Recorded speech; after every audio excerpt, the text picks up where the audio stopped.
Hello everyone. In this video, I'm going to show you how to use the rand and randbetween function. So the rand function returns a random number between 0 and 1, and it changes every time we recalculate the sheet.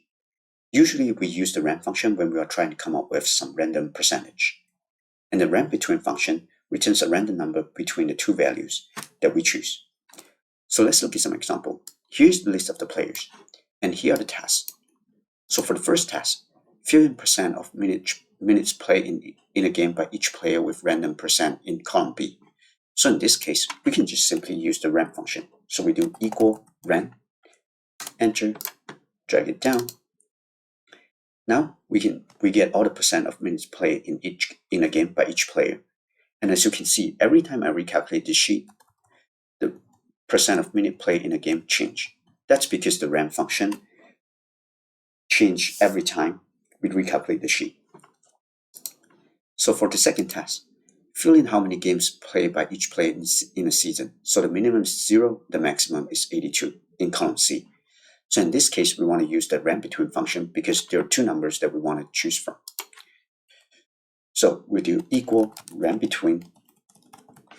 So for bottom, we want to put the smaller number. So in this case, 0. And the top number, we want to put in the larger number.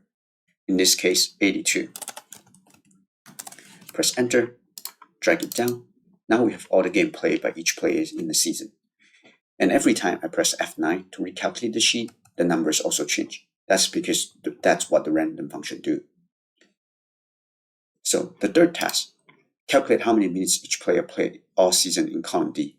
And then we assume the maximum minutes played in a game is 48 minutes. So what we want to do here is we just simply do equal the percent of minutes played times the game play times 48, and then we want to encode the 48 minutes by pressing F4. Press enter, drag it down. Now we get all the minutes played by each player in a season. Alright, thanks for watching. I hope you enjoyed this video, and I'll see you in the next one.